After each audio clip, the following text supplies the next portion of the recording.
جاتا ہے تو خوشی خوشی سے کر لیتا ہے. ہم موت کی تیاری کیے نہیں ہیں اس لیے ڈرتے ہیں. ہمارے پاس موت کا کوئی سامان نہیں ہے اس لیے ہم گھبراتے ہیں. ہمارے بزرگوں میں سے بہت سارے یہاں پرانے ساتھی دیکھے ہوئے ہیں. مولانا اظہار الحسن صاحب رحمۃ اللہ علیہ, مولانا یوسف صاحب رحمۃ اللہ علیہ کے چھوٹے ماموں تھے. مرکز میں رہتے تھے, ہم نے بھی دیکھا ہے حضرت. تو حضرت بڑے روبدار اور مرکز میں ابو داؤد شریف حضرت پڑھاتے تھے, استاد بھی تھے, مرکز کے ذمہ دار بھی تھے.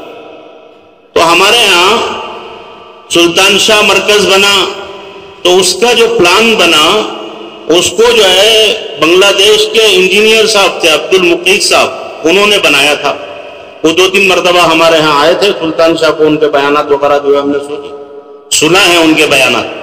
تو ایک دن آئے, وہ نظام الدین سے آئے تھے, تو یہاں آئے تو بات کرتے کرتے انہوں نے کارگزاری سنا کہ بتایا کہ بھئی صبح میں مشورہ ہوتا ہے مرکز میں, ہمیشہ 9 ساڑھے 9 بجے ایسا مشورہ ہوتا ہے. تو ہم لوگ مشورے میں بیٹھے ہوئے تھے, تو میں مولانا اظہار صاحب کے بازو میں دائیں یا بائیں میں بیٹھا تھا. تو حضرت بیٹھے تھے بیچ میں, سارا مجمع, اور حضرت کا بہت روب تھا. حضرت کے سامنے کوئی بات نہیں کرتا تھا, کسی کی ہمت ہی نہیں ہوتی, اور وہ خود بھی خاموش رہتے تھے. تو خاموش بیٹھے, سناٹا تھا مجمع میں. تو اچانک حضرت نے کہا ہنستے مسکراتے, او ہو آ گئے, آئیے آئیے, انہیں خوشی سے استقبال کر رہے ہیں. اب اتنا گرم جوش استقبال کہ کوئی پرانا دوست ہوگا, کوئی خاص آدمی ہوگا. تو سب ادھر ادھر دیکھ رہے ہیں کہ حضرت کا کون آدمی ایسا آ گیا کہ جس سے یہ اتنی جو ہے گرم جوشی سے استقبال کر رہے ہیں. دیکھا تو کوئی نظر نہیں آیا, سب سامنے دیکھ رہے ہیں. تو ہی تھوڑی دیر میں تو یہ عبد المقیت صاحب انجینئر صاحب کے کندھے پر حضرت گر گئے. تو جو استقبال ہو رہا تھا وہ ملک الموت کا تھا کہ وہ نظر آ گئے, ان کے سامنے آ گئے. تو کہا کہ تیار ہوں میں, کہ آپ دیر کر کے آ گئے, چلو ہم چلتے ہیں. تو خوشی خوشی مسکراتے ہوئے دنیا سے رخصت ہو گئے. جب آدمی تیاری کر کے رہتا ہے, تیار رہتا ہے, تو راستے میں آئے موت, گھر میں آئے, مسجد میں آئے, وہ تیار. لیکن تیاری نہیں کیا ہوا ہے, دنیا کی غفلت میں, عیش و عشرت میں, دنیا کی لذتوں میں, گناہوں میں پھنسا ہوا ہے, اللہ کی نافرمانیوں میں پھنسا ہوا ہے. موت کا جھٹکا لگتا ہے تو وہ پریشان ہو جاتا. وہ سمجھتا تھا کہ زندگی اور ہے, اور کچھ دن جو ہے عیش عشرت کر لیں, مزے اڑا لیں, پھر جائیں گے. تو وہ اس وقت کی کیفیت اللہ بیان کرتے ہیں. تو اللہ تعالیٰ کہتے ہیں بندہ اس وقت تمنا کرتا ہے جو آخرت کی تیاری کیا ہوا نہیں, آخرت کو بھولا ہوا ہے. ربی لولا اخرتنی الی اجل قریب, اے میرے پروردگار مجھے تھوڑی سی مہلت اور کیوں نہ دیتے, تھوڑی اور مہلت دے دیتا. فاصدق واکن من الصالحین, میں صدقہ خیرات کر دیتا. صدقے کی تشریح میں کسی محدث نے لکھا ہے کہ ہر خیر کے کام کو, ہر معروف کو صدقہ کہتے ہیں, ہر معروف کو صدقہ کہتے ہیں, ہر نیکی کو صدقہ کہتے ہیں. تو میرے محترم دوستو بزرگو, تو آدمی تمنا کرے گا اے میرے رب مجھے تھوڑی مہلت اور دے دیتا تو میں کچھ نیکی کے کام کر لیتا, کچھ صدقہ خیرات کر لیتا, اس آخرت کے لیے تیاری کر لیتا. لیکن مہلت نہیں ملنے والی, مہلت نہیں ملنے والی, 1 سیکنڈ کی بھی نہیں ملنے والی, 1 قدم کی بھی نہیں ملنے والی. تو دوستو یہ جو ہمارے اجتماعات ہوتے ہیں, یہ ہمارے جوڑ ہوتے ہیں, ہماری چھوٹی بڑی دینی مجلسیں ہوتی ہیں, یہ سب ہمیں اپنی آخرت یاد دلانے کے لیے ہیں, ہمارے اللہ کو یاد دلانے کے لیے ہیں. ہم اللہ کو بھلا دیے. ہر نبی آ کے بندوں کو اللہ یاد دلاتے تھے, کہتے تھے یا قوم اعبدوا اللہ, اے میری قوم اللہ کی عبادت کرو, اسی کے لیے تم پیدا کیے گئے ہو, اسی کے لیے دنیا میں بھیجے گئے ہو. ہر نبی کی یہی دعوت تھی, ہر نبی آ کے یہی یاد دلاتے تھے کہ تم کو دنیا میں اللہ کی عبادت کے لیے پیدا کیا گیا ہے, لیکن تم اللہ کو بھلا دیے ہو. جیسے خود اللہ تعالیٰ قرآن مجید میں انسانوں اور جنوں کے پیدائش کے مقصد کو بیان کرتے ہوئے فرماتا ہے وما خلقت الجن والانس الا ليعبدون، کہ میں نے جنوں کو اور انسانوں کو پیدا نہیں کیا ہے مگر میری عبادت کے لیے۔ یعنی اللہ تعالیٰ حسر کے ساتھ کہہ رہے ہیں کہ اللہ کی عبادت بھی نہیں کرنا ہے، اللہ کی عبادت ہی کرنا ہے، کہ یہ بھی کریں گے وہ بھی کریں گے نہیں، ہماری زندگی کا مقصد ایک ہی ہے، وہ اللہ کی عبادت کرنا۔ اللہ فرماتا ہے وَمَا أُرِيدُ مِنْكُمْ مِنْ رِزْقٍ وَمَا أُرِيدُ أَنْ يُطْعِمُونِ، کہ میں تم کو روزی کمانا نہیں چاہتا کہ تم روزی کماؤ اور کما کر کسی کو کھلاؤ، یہ بھی میں نہیں چاہتا۔ کیوں؟ کہ اللہ تعالیٰ جو ہے رزاق ہے، ان اللہ هو الرزاق ذو القوة المتین، کہ اللہ ہی رزاق ہے، روزی وہی دیتا ہے، تم کماؤ تو دے گا، تم نہ کماؤ تو بھی دے گا۔ ایک آدمی کی عمر 60 سال کی ہے، 70 سال کی، 20-25 سال ماں باپ پالتے ہیں اور بوڑھا ہو جاتا ہے، معذور ہو جاتا ہے 55-60 سال کو، تو پھر جو ہے دوسرے پالتے ہیں، دوسروں کے جو ہے۔ تو درمیان کے جو جوانی کا زمانہ ہے 20-25 سال کا، وہ سمجھتا ہے کہ میں پال رہا ہوں، میں کر رہا ہوں۔ بھائی اگر تو کرنے والا ہوتا تو بچپن میں کیوں نہیں کیا؟ ماں کے پیٹ میں کیوں نہیں کیا؟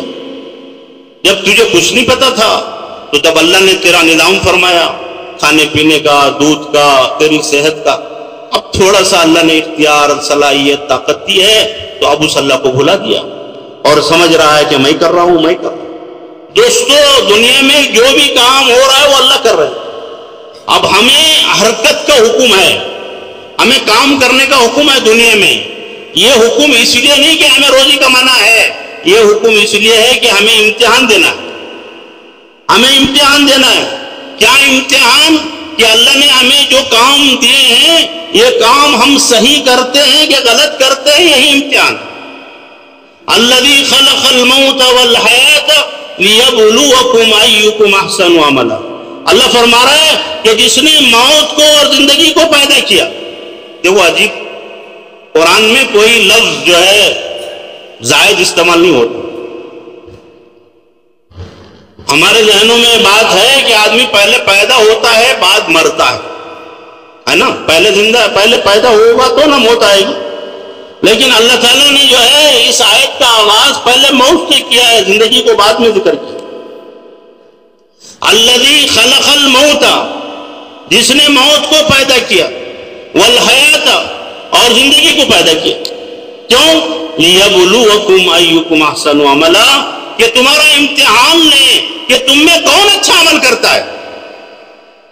تو علماء نے لکھا ہے کہ موت کو اللہ نے پہلے ذکر اس لیے کیا ہے، اصل جو زندگی ہے وہ موت کے بعد کی، موت سے پہلے کی جو زندگی ہے وہ موت کی تیاری کی ہے۔ اصل جو زندگی ہے وہ موت کی بات کی ہے، جہاں لاکھوں ہزاروں سال رہنا ہے، وہاں سے کبھی واپس نہیں آنا ہے، کہیں منتقل نہیں ہونا ہے، کہیں جگہ نہیں بدلنا ہے، کہیں جو ہے آدمی ٹرانسفر نہیں ہوگا، تبادلہ نہیں کرے گا، بدلے گا نہیں۔ دنیا میں بدلتے رہتے ہیں، گاؤں میں پیدا ہوئے، شہر کو آ گئے، شہر میں رہے، بڑے شہر کو چلے گئے، ہندوستان میں رہے، اچھا نہیں لگا، دوسرے ملکوں میں چلے گئے، کہ وہاں کریں گے، بہرحال کہاں بھی جائیں گے، 60-70 سال ہی ہے، پھر وہاں سے چلے جانا ہے۔ آپ یہاں سے جاؤ آخرت کی طرف، یورپ کو جا کر جاؤ، آسٹریلیا کو جا کر جاؤ، امریکہ کو جا کر جاؤ، بہرحال جانا وہی ہے، منزل وہی ہے، جانا وہی ہے۔ وہاں کی تیاری آپ شینواس پور میں رہ کر کر لو، کولار میں رہ کر لو، مالور میں رہ کر لو، تو تیاری ہے۔ امریکہ جا کر کرو، یورپ جا کر کرو، آسٹریلیا جا کر کرو، تیاری ہے۔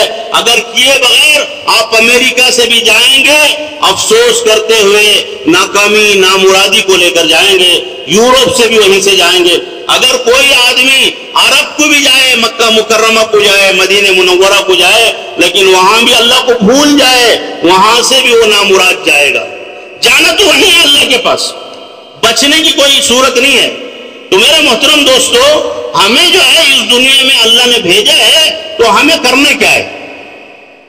تو اصل دین ہماری زندگی میں لانا، اس کے لیے محنت کرنا، اسی کا نام ایمان ہے۔ اللہ کو ماننا اور اللہ کے سارے احکامات کو مان کر اس پر عمل کرنا۔ عمل کیے بغیر کوئی حیثیت نہیں ایمان کی۔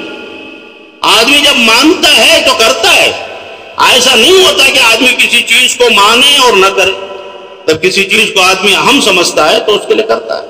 جیسے آپ نے سمجھا کہ بھئی بچے کو اچھا پڑھانا چاہیے اور اچھا پڑھانے کے لیے کوشش کرنا ہے، تو اچھا پڑھانے کے لیے آپ آغاز کرتے ہیں. ڈاکٹر بنائیں گے آپ 15 سال بعد، 20 سال بعد.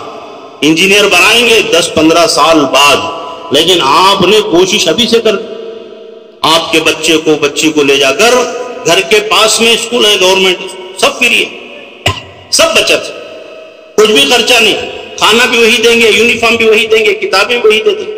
اور پڑھانے والے ٹیچر بھی اچھے ہیں. ایسا نہیں کہ جو ہے اناڑی ٹیچروں کو گورنمنٹ میں اپائنٹ کر کے لاکھوں لاکھوں تنخواہ دیتی ہو، تو ٹیچرز بھی اچھے ہیں. لیکن آپ وہاں نہیں بھیجتے، آپ دور کی اسکول میں لے جا کے ڈالتے ہیں. اس کے لیے وین کا انتظام کرتے ہیں. وہ اسکول کے جتنے شرائط ہیں سب مانتے ہیں، کسی ایک شرط کو بھی انکار نہیں کرتے.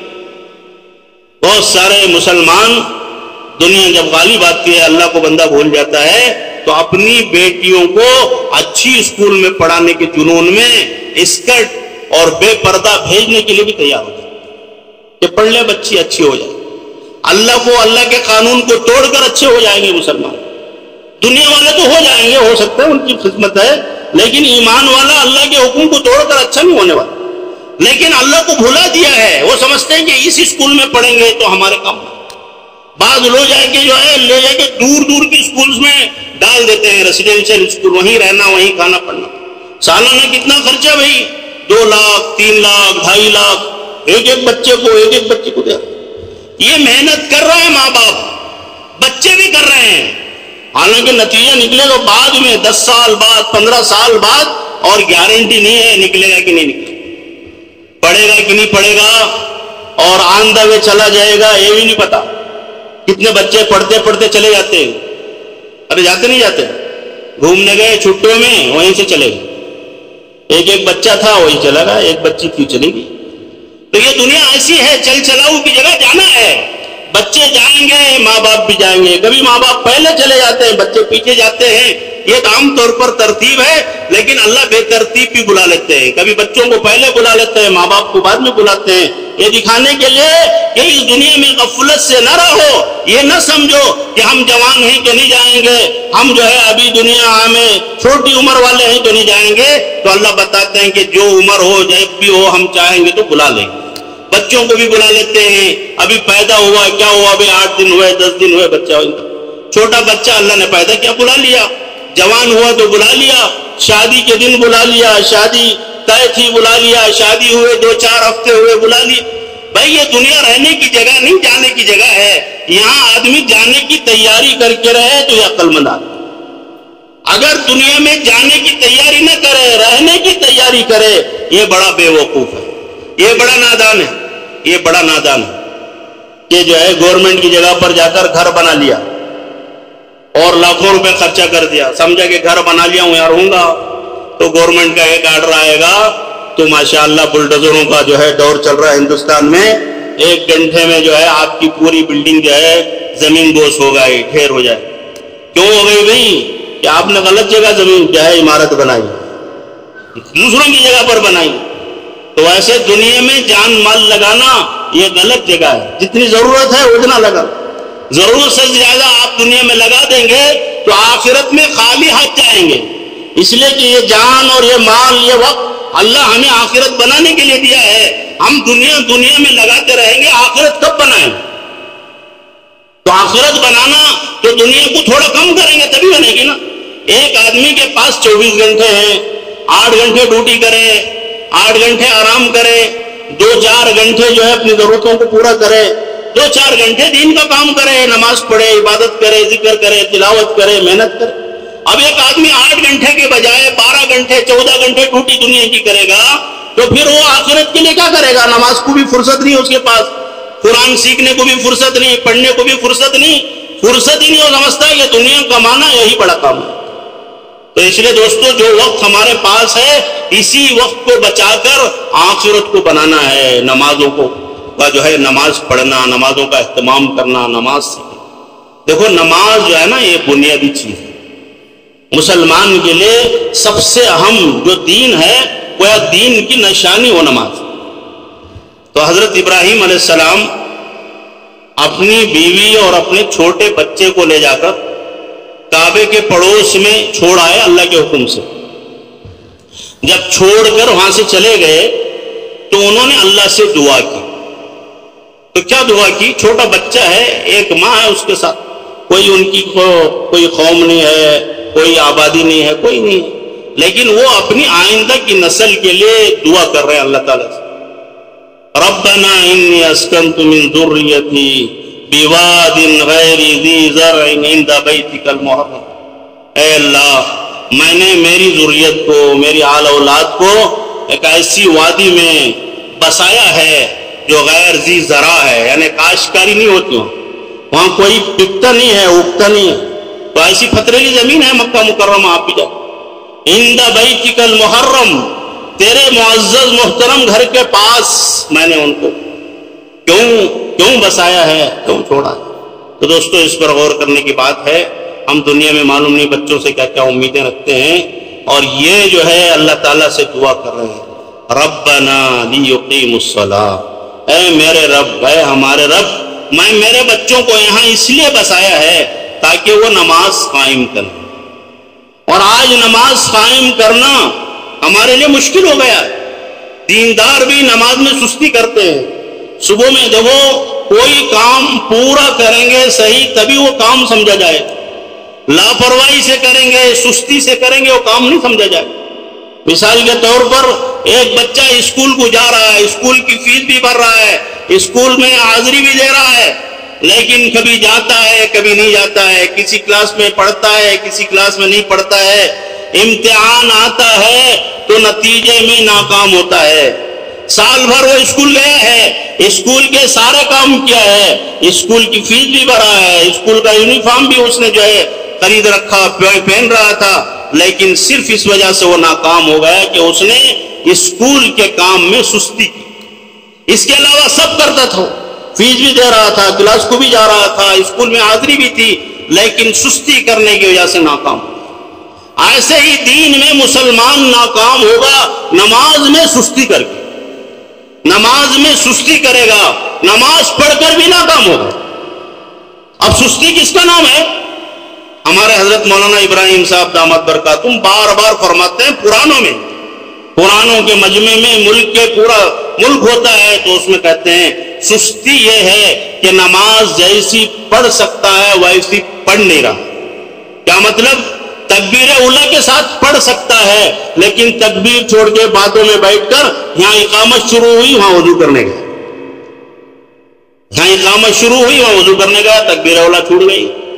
جماعت کے ساتھ پڑھ سکتا ہے، جماعت چھوڑ کے پڑھ رہا ہے، یہ سستی ہے. مسجد میں آ کے پڑھ سکتا ہے، مسجد چھوڑ کے پڑھ رہا ہے، تو یہ سستی ہے. یعنی آدمی کے پاس اللہ کی عبادت کی اہمیت قدر نہیں ہے کہ بھئی جب دنیا کا کام کرتے ہیں تو بڑے اہتمام سے کرتے ہیں. دنیا میں جاتے ہیں تو کہتے ہیں جلدی چلے جائیں گے، فلاں کام ہے، فلاں نے بلایا ہے، فلاں نے دعوت دی ہے، کہ وہ بلایا 10 بجے 9 بجے چلے جاتے ہیں، کہ دوست بلایا ہے، خاص رشتہ دار ہے، خاندانی مسئلہ ہے، تو آدمی بہت اہتمام سے جاتا ہے اور پوری تیاری کے ساتھ جاتا ہے، بیفور ٹائم جاتا ہے. اس کا مطلب یہ کہ وہ اہم کام ہے. اگر غیر اہم ہوگا تو آخر میں جائے گا، چلو بھی دعوت ہی تو کھانا ہے، جلدی جا کے کیا کرنا، 3:30 4 تک چلتی رہتی ہے دعوت، تو جا کے تھوڑا منہ دکھا کے آ جائیں گے. تو جس کی اہمیت کم ہوتی ہے اس کے ساتھ ایسا کرتے ہیں. جس کی اہمیت زیادہ ہوتی ہے تو وہ کھانے نہیں جاتا بلکہ خدمت کرتا ہے جا کے، کہ بھئی وہ میرا خاص آدمی ہے، اس کے کچھ کام آ جاؤں، اس کی کوئی مدد کروں، وہ اکیلا ہے. تو دوستو ہم کو اللہ بلا رہا ہے مسجد میں، ہم مسجد میں صرف نہیں آ رہے ہیں، اللہ بلا رہا ہے. اللہ کہہ رہا ہے حی علی الصلاۃ حی علی الصلاۃ، اے میرے بندو آؤ، اے میرے بندے آؤ، نماز کی طرف آؤ. اور نماز کو آئیں گے تو خالی ہاتھ نہیں جائیں گے، ہم خالی نہیں بھیجیں گے. تو اللہ کہہ رہا ہے حی علی الفلاح حی علی الفلاح، کہ آؤ کامیابی کی طرف، آؤ کامیابی کی طرف. علماء کہتے ہیں کہ فلاح کہتے ہیں دنیا آخرت کی ساری کامیابیوں کو فلاح کہتے ہیں، یعنی دنیا کی بھلائیاں بھی اس میں شامل ہیں، آخرت کی بھلائیاں بھی. تو نماز دوستو بہت اہم ہے مسلمان کی زندگی. ہمارے نبی صلی اللہ علیہ وسلم کا جو ہے سب سے بڑا اعزاز ہوا اللہ تعالیٰ کی طرف سے، وہ معراج کو بلا کر. آپ کو اللہ نے معراج پر بلایا، اور کس وقت بلایا؟ جب دنیا نے آپ کو ٹھکرا دیا، دنیا میں آپ کے لیے کہیں جگہ نہیں تھی، مکے والوں نے آپ کو دھتکار دیا تھا، طائف والوں نے آپ کو اپنے شہر سے نکال دیا تھا بڑے بے عزت کر کے اور بہت ستا کر، بہت تکلیفیں دے کر، تو اس کے بعد اللہ نے آپ کو معراج کیا، یہ بتانے کے لیے کہ میرے نبی، میرے حبیب، آپ کو غمزدہ ہونے کی ضرورت نہیں، پریشان ہونے کی ضرورت نہیں، یہ دنیا آپ کی عزت نہ کرے، یہ آپ کو نہ جانے نہ پہچانے، کوئی بات نہیں، لیکن میں تمہارا رب تم کو جانتا ہوں، تمہارا اعزاز و اکرام کرتا ہوں۔ تو اللہ نے جبرائیل کو بھیج کر، سواری بھیج کر مکہ مکرمہ سے بیت المقدس بلاتے ہیں۔ بیت المقدس میں سارے انبیاء کو آدم علیہ السلام سے لے کر عیسیٰ علیہ السلام تک جمع فرماتے ہیں اور ان کی امامت کرواتے ہیں۔ اگر دنیا میں اللہ کی عبادت میں نماز کے علاوہ کوئی اور عمل ہوتا تو اللہ تعالیٰ ہمارے نبی سے وہ کام لیتے، لیکن سارے نبیوں کو ہمارے نبی نے نماز پڑھائی، بیت المقدس میں نماز پڑھائی، پھر وہاں سے اللہ نے آگے معراج پر بلایا، جبرائیل علیہ السلام ساتھ گئے، ساتوں آسمانوں کا دورہ کرتے ہوئے، جنت اور جہنم کو دیکھتے ہوئے، پھر آگے اللہ تعالیٰ کے عرش کے پاس، اللہ کے عرش پہ چلے گئے جہاں جبرائیل بھی نہیں جا سکے، تنہا گئے، اللہ سے ملاقات ہوئی، بات چیت ہوئی، تو واپس آتے آتے بڑے جو ہے چھوٹوں کو ہدیے دیتے ہیں، تحفے دیتے ہیں۔ تو ہمارے اللہ نے ہمارے نبی کو ہدیے میں کیا دیا؟ ہم سب کو پتا ہے کہ 50 نمازیں دے کر بھیجی۔ تو موسیٰ علیہ السلام بڑے خیر خواہ تھے، موسیٰ علیہ السلام کا مزاج میں خیر خواہی، وہ دوسروں کا بڑا فکر کرتے، حالانکہ ابراہیم علیہ السلام آپ کے آبا و اجداد میں سے ہیں اور دوسرے بہت سارے نبی ہیں، کسی نے کچھ نہیں کہا، سب خاموش ہو گئے، لیکن موسیٰ علیہ السلام نے پوچھا راستے میں مل کر کہ بھئی کیا لائے اللہ کی طرف سے، اللہ کیا دیا آپ؟ کہا کہ 50 نمازیں۔ تو انہوں نے کہا کہ اے محمد صلی اللہ علیہ وسلم، آپ کی امت یہ 50 نمازیں نہیں پڑھ سکتی، تو کتنا احسان ہے ہم پر موسیٰ علیہ السلام، حالانکہ ہم ان کی امت نہیں ہیں۔ تو کہا کہ آپ جا کے تھوڑا کم کرا کے آئے، تو کم کرا کے آئے، 5 کرتے کرتے 5 کو آئے۔ تو موسیٰ علیہ السلام نے کہا کہ یہ بھی آپ کی امت کے لیے مشکل ہے، آپ اس میں اور کم کریں۔ تو اللہ کے نبی صلی اللہ علیہ وسلم نے فرمایا کہ بھئی اب اللہ کے سامنے جاتے شرم آتے ہے، معلوم نہیں پورے ہی معاف کرے تو پھر کیا رہے گا، اب ہیں ہی 5، وہ بھی اگر معاف کر، اور اللہ نے ہمارے لیے نماز آسان کر کے دی، اتنی آسان کر دی کہ ساری زمین کو ہمارے لیے اللہ نے مسجد بنا دی کہ آپ زمین کے کسی خطے میں نماز پڑھ لو، کسی جگہ پڑھ لو، نماز ہو جائے، اتنا آسان۔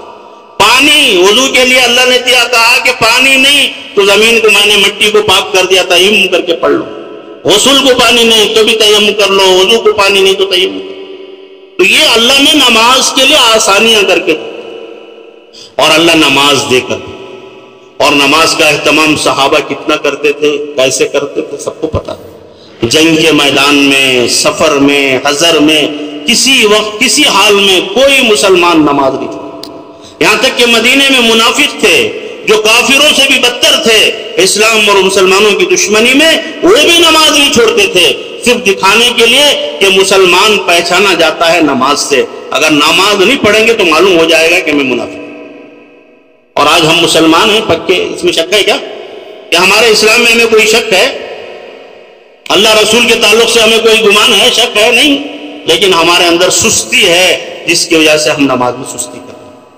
تو میرے محترم دوستو بزرگوں، نماز کو مضبوطی سے پکڑ لیں گے تو دنیا کا سارا خیر بھی ملے گا، آخرت کا خیر۔ اور آج ہمیں دنیا میں مسئلے ہیں کہ بھئی یہ کام ہے، وہ کام ہے، دنیا کے سارے مصروفیتیں ہیں، مسئلہ روزی کا ہے۔ تو ہمارے نبی صلی اللہ علیہ وسلم کے بارے میں آتا ہے، اللہ تعالیٰ نے جب قرآن میں آیت اتاری وَأْمُرْ أَهْلَكَ بِالصَّلَاةِ وَاسْتَبِرْ عَلَيْهَا لَا نَسْأَلُكَ رِزْقًا نَحْنُ نَرْزُقُكَ وَالْعَاقِبَةُ لِلتَّقْوَىٰ، اے میرے حبیب صلی اللہ علیہ وسلم کہ آپ اپنے اہل و عیال کو نماز کا حکم کیے۔ اللہ تعالیٰ اپنے نبی سے فرما رہے ہیں وَأْمُرْ أَهْلَكَ، حکم فرمائیے اپنے اہل و عیال کو نماز۔ تو کیا ہمارے نبی صلی اللہ علیہ وسلم کے گھر والے نماز نہیں پڑھتے؟ آپ نماز کا اہتمام تو کرتے تھے، لیکن نماز کی اہمیت بتانے کے لیے کہ نماز کتنی اہم ہے کہ ہمارے نبی تو دن رات نماز پڑھتے، زندگی کی کوئی رات ایسی نہیں گزری جس میں آپ آدھی پونی رات نہ جاگے ہوں، نماز پڑھتے ہو، لیکن جو ہے پھر بھی اللہ کا حکم ہو رہا ہے۔ اور حدیث میں آتا ہے علماء کہتے ہیں کہ اللہ کے نبی صلی اللہ علیہ وسلم کے گھر میں جب بھی کوئی فاقہ ہوتا، کوئی تکلیف ہوتی، تو آپ اپنے گھر والوں سے کہتے نماز قائم، نماز پڑھو، یہ مسئلے حل ہو جائیں گے۔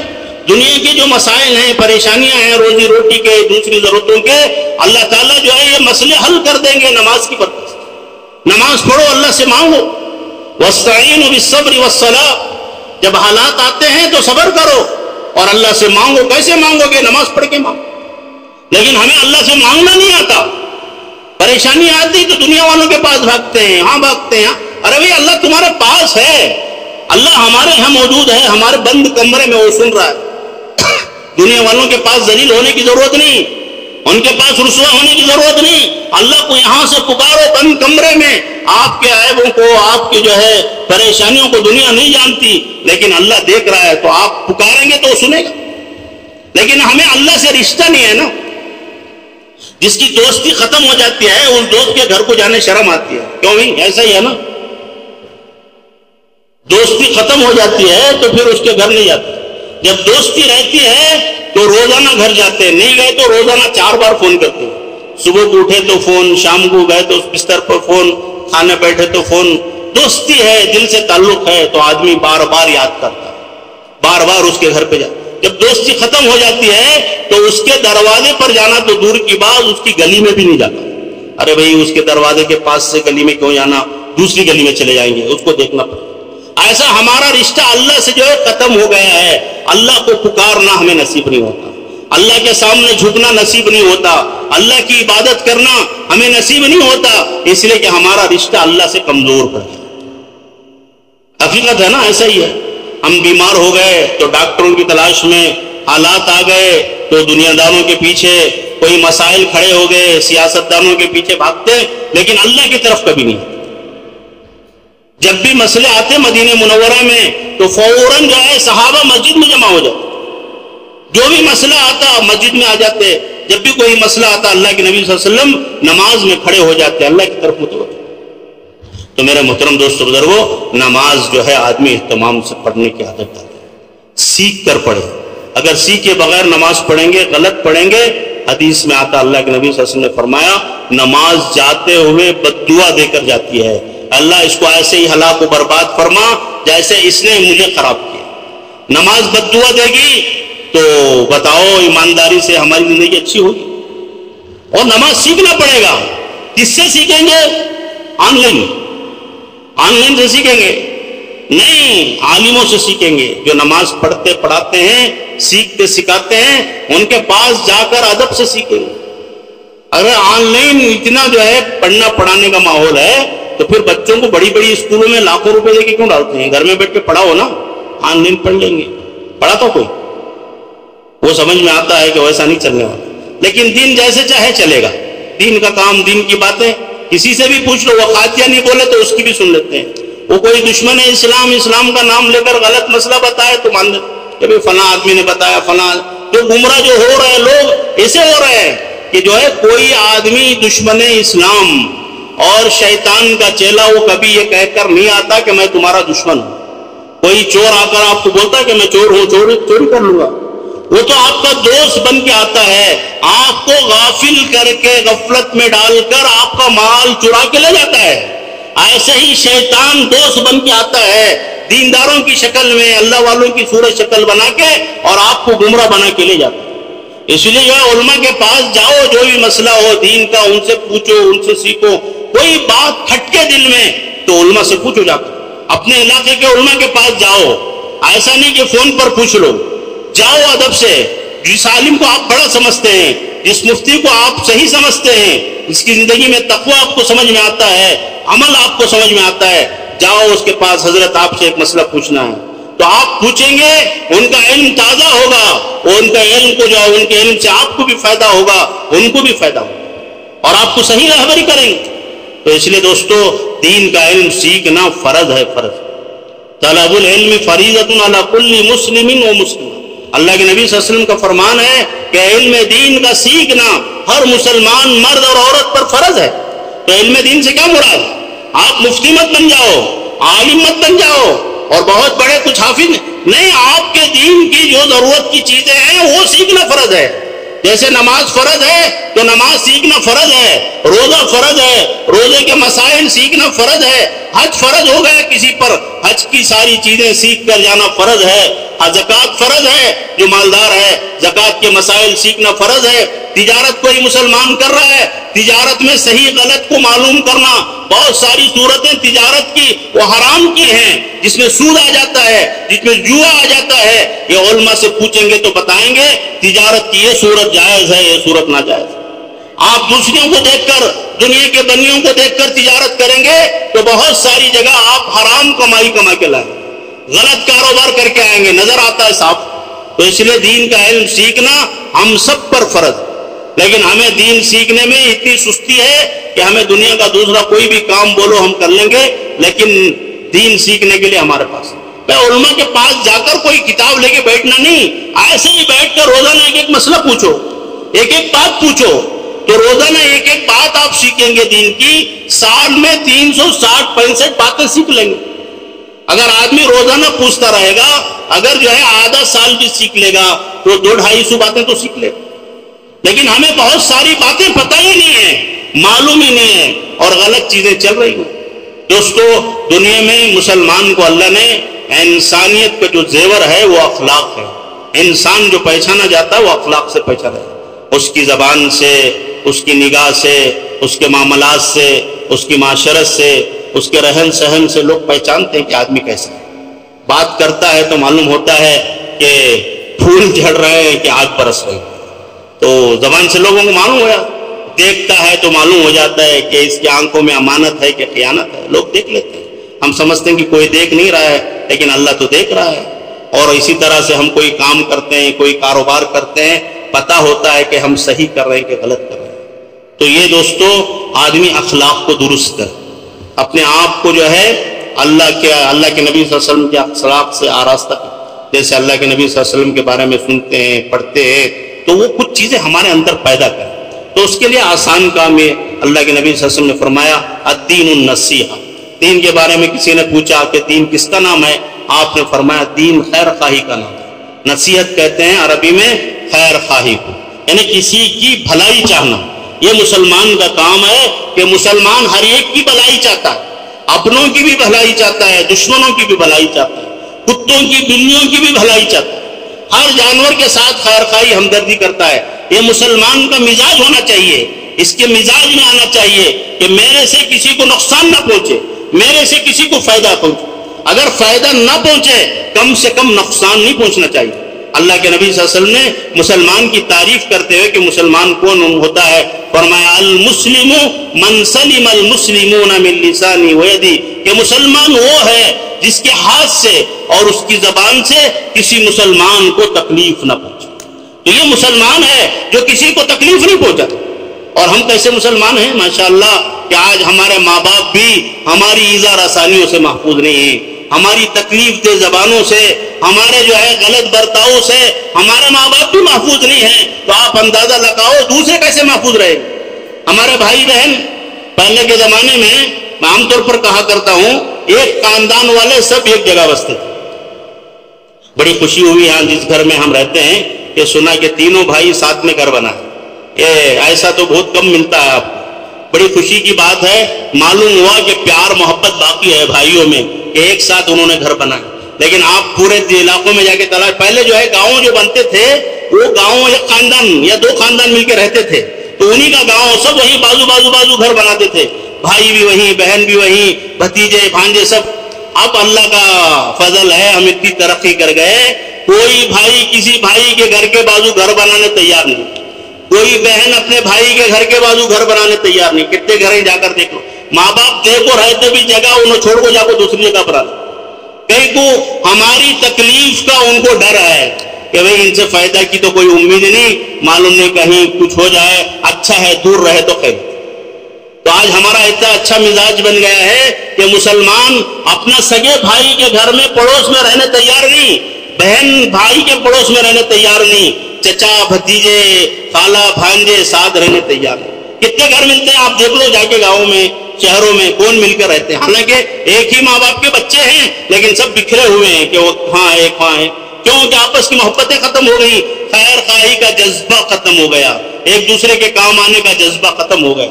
ایک زمانہ وہ تھا کہ مسلمانوں کے پڑوس میں رہنے کو لوگ فخر کرتے تھے۔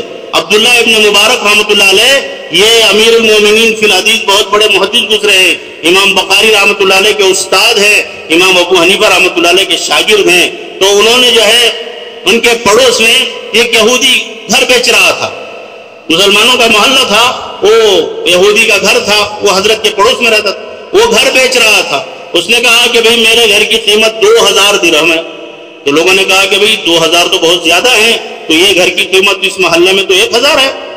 تو اس یہودی نے کہا کہ 1000 تو گھر کی قیمت ہے، 1000 میں نے زیادہ اس لیے کہا ہے کہ میرے پڑوس میں عبداللہ ابن مبارک جیسا مسلمان محدث رہتا ہے، اس کے پڑوس میں رہنے کے لیے آپ کو 1000 دینا پڑے گا۔ ڈبل قیمت پڑوس خرید رہے ہیں ہمارے۔ اور آج ہمارا کیا حال ہے کہ ہم اخلاق میں اتنے گر گئے کہ ہمارے پڑوس میں اپنے بھی رہنے تیار نہیں۔ ایمانداری سے بتاؤ دوسرے ہمارے قریب کیسے ہیں؟ تو اس لیے ہمارے اندر یہ مزاج پیدا کرنا، ہمارے نبی صلی اللہ علیہ وسلم نے ہمیں یہی سکھایا ہے کہ کسی کے کام آ جاؤ، جتنا آ سکتے آؤ۔ یہی مسلمان جو ہے دوسروں کے کام آنے کے لیے انتل خاکا کا بوجہ طلق، کہ کم سے کم اتنا تو کرو کہ اپنے بھائی سے ملاقات کرو تو ہنستے ہنستے ملو، مسکراتے ملو، سکڑے ہوئے چہرے سے نہیں تو مسکراتے ملو، یہ بھی صدقہ ہے۔ تو یہ ہمدردی، خیر خواہی اور سلام تو ہم نے بھلا دیا ہے۔ اللہ کے نبی صلی اللہ علیہ وسلم مدینے میں جا کر سب سے پہلا جو خطبہ دیا اس کا پہلا جملہ ہے افشوا السلام۔ پہلا جملہ ہے جو یہودیوں کے جو عالم تھے عبداللہ بن سلام، انہوں نے جو ہے یہی سن کر مسلمان ہوئے تھے۔ تو انہوں نے کہا کہ میں نے پہلے آپ کا خطبہ سنا تو آپ نے فرمایا افشوا السلام، سلام کو پھیلاؤ۔ تو سلام کب پھیلے گا؟ جب ہم چلتے پھرتے سلام کریں گے۔ حدیث میں آتا ہے آپ چل رہے ہیں، بیچ میں درخت آ گیا، راستے میں درخت رہتے ہیں، آپ ادھر سے آئے، آپ کا ساتھی ادھر سے آیا، درخت کے آڑ سے نکل کے آؤ تو سلام کرو۔ بیچ میں پتھر آ گیا، پتھر سے نکل کر آؤ، دو طرف سے پھر ملے تو سلام کرو۔ یعنی سلام دعا ہے، سلامتی اللہ سے مانگنا ہے۔ ایک دوسرے مسلمان سلامتی کی دعا دیتے رہیں گے تو پھر ہماری دعا ہمارے حق میں قبول ہو جائے۔ گھر جاؤ تو کہا کہ سلام کر کے جاؤ، گھر خالی ہو تو بھی سلام کر کے جاؤ، یہ دعا ہے تاکہ گھر کے اندر سلامتی رہے۔ تو میرے محترم دوستو بزرگوں، یہ سارا دین ہے جو ہمیں اپنی زندگی میں لانا پڑے گا۔ اسی لیے مسلمان کی قیمت بہت بڑی، بہت زیادہ، کہ جس کی کوئی حد و حساب نہیں، لیکن آج گر گئی ہے قیمت، اس لیے کہ اب مسلمان حقیقت کا مسلمان نہیں رہا، خالی نام کا رہا۔ حضرت مولانا اللہ صاحب رحمۃ اللہ علیہ نے مثال دے کے بتایا کہ بڑا قیمتی عطر ہے، ایک تولہ جو ہے 5000 50,000 کا ہے، اس کے اوپر لکھا ہوا ہے کہ اتنے ہزار کا ہے قیمت، لیکن وہ عطر کی بوتل لے جا کے آپ کسی کو دیں کہ دیکھو بھئی یہ مشک کا عطر ہے، اس کی بوتل ہے، یہ 5000 روپے کی ہے، تو یہ لے لو۔ وہ دیکھے گا کہ بھئی اس میں عطر تو نہیں ہے، نام تو لکھا ہوا ہے مشک، لیکن اس کے اوپر اندر تو خالی ہے، کچھ بھی نہیں ہے، تو کوئی دے گا کیا اس کو؟ تو کہے گا بھئی یہ خالی باٹل کام آ جائے گی کہیں ضرورت پر تو لے لوں گا 1 روپے میں، نہیں تو ضرورت نہیں تو لے جاؤ تم۔ بھئی اتنے 1000 کی میں نے خریدا تھا، ہاں تم نے اتنے 1000 کی خریدا تو وہ عطر تھا تو اتنے 1000 کی اس کی قیمت تھی، اب عطر نہیں ہے تو اس کی کوئی قیمت نہیں ہے۔ ایسے مسلمان نام تھا پہلے، اس کے اندر حقیقت تھی، تو ایک ایک مسلمان ملکوں پر بھاری ہو جاتا، ایک ایک جاتے تھے تو ملکوں کی تقدیر بدل دیتے تھے، علاقوں کی تقدیر بدل دیتے تھے۔ اور آج مسلمان ایک نہیں کروڑوں کے ملکوں میں رہتے ہیں، ان کی کوئی قیمت نہیں، کوڑا کرکٹ کی ہے، اس لیے کہ اندر ڈبی میں سے اسلام کی حقیقت نکل گئی۔ اسلام اندر نہیں ہے، خالی صورت پر ہے، نام ہے کہ عبداللہ، عبد الرحمن، عثمان، عمر، علی، ابو بکر، یہ سب نام رہ گئے، لیکن ان کی حقیقتیں ہمارے دلوں میں، ہماری زندگیوں میں نہیں ہے۔ تو اگر پیدا ہو جائے گی پھر مسلمان کی وہی قیمت ہے۔ تو اس کے لیے سب نیت کرو، ہم انشاءاللہ جو اسلام ہمیں معلوم ہے تو اس پر ہم عمل کریں گے، خصوصاً نمازوں کا اہتمام کریں گے۔ اور دوستو دین کے کام میں برکت ہوگی اور اس کا فائدہ تبھی ہوگا جب اخلاص ہو۔ اللہ کے لیے کریں گے تو ہی فائدہ ہوگا، دنیا کے لیے کریں گے تو کوئی فائدہ نہیں۔ اللہ نیتوں کو دیکھتا ہے۔ ایک بزرگ کا قصہ لکھا ہے کہ ہم اللہ کے راستے میں جا رہے تھے، کسی آدمی نے کوئی چیز بیچنا چاہا، میں نے سوچا کہ چلو خرید لیں، کچھ دن راستے میں کام آئے گا، پھر جب واپس جائیں گے تو بیچ دیں گے تو بھی پیسے مل جائیں گے۔ تو رات میں انہوں نے خواب دیکھا، 2 فرشتے آئے اور فرشتے آ کر کہنے لگے کہ بھائی یہ لوگ کہیں کے لیے جا رہے ہیں، لکھو۔ تو لکھا فرشتے نے کہ فلاں صاحب جا رہے ہیں، یہ گھومنے پھرنے کے لیے جا رہے ہیں، ایک صاحب جا رہے ہیں یہ تجارت کرنے کے لیے جا رہے ہیں، ایک صاحب جا رہے ہیں اللہ کے راستے میں جہاد کرنے کے لیے جا رہے ہیں، یعنی ان کی نیتوں کی بنیاد پر۔ جب ان کا نمبر آیا تو کہا کہ ان کا نام لکھ کے کہا کہ لکھو کہ تجارت کرنے جا رہے ہیں۔ تو جیسے ہی سنا تو وہ رونے لگے، اللہ میں تو اللہ کے راستے میں آیا، آپ تجارت؟ ہاں کیسے؟ کہ تم نے تو وہ چیز خریدی تھی کہ ہم اس کو لے جا کے بیچ لیں گے، پھر ہمارے پیسے مل جائیں گے، تو تجارت کے لیے اللہ کے لیے کہا ہے۔ تو دوستو اصل نیتوں کو دیکھتا اللہ۔ تو ہمارا مزاج جو ہے بس گھومنے پھرنے کے لیے نہ ہو، جب بھی دین کا کوئی چھوٹا بڑا کام ہو اللہ کے لیے کرنے کا جذبہ، تو کریں گے سب انشاءاللہ۔ تو ابھی تھوڑی دیر بیٹھ کر حلقے لگا کر عزائم کرنا۔ کیا عزائم کرنا؟ کہ یہ چھوٹے چھوٹے جو کام ہیں ہمارے، تو یہ کام ہم روزانہ کریں گے، کس وقت کریں گے اس کے عزائم کرنا۔ ہر تعلق والے بیٹھ کر عزائم کرو، پھر اس کے بعد جو ہے جا کے کھانے کھانا۔ تو اس میں کیا کیا عزائم ہے؟ 4 نا۔ ایک تو یہ طے کرنا آپ کو کہ آپ اپنے گھر میں تعلیم کب کریں گے، کس وقت تعلیم کریں گے، یہ طے کرنا۔ اور دوسری بات گشت، روزانہ ملاقات، یہ کس وقت کریں گے، صبح میں کریں گے شام میں کریں گے۔ اور پھر آپ مہینے میں 3 دن جماعت میں جاتے ہیں تو کون سے ہفتے میں جائیں گے، اور آپ جو ہے سالانہ چلہ یا 4 مہینے جاتے ہیں تو کس مہینے میں جائیں گے۔ یہ بیٹھ کر ارادہ عزم کر کے اللہ سے دعا کر کے پھر آپ کھانے پینے میں جاؤ۔ عصر تک آپ کو چھٹی ہے، عصر کی نماز 5:30 بجے ہوگی، لیکن کوئی ساتھی بیٹھ کر عزم ارادہ کیے بغیر نہ جائے۔ یہی مقصد ہے یہ جوڑ کا کہ ہم کام والے بنیں۔ ہم نام کے تو ماشاءاللہ کروڑوں کے مسلمان ہیں، لیکن کام والے بنیں گے تو ہمیں بھی فائدہ ہوگا اور سارے دنیا کے انسانوں کو بھی فائدہ ہوگا۔ اللہ مجھے آپ کو عمل کی توفیق عطا فرمائے۔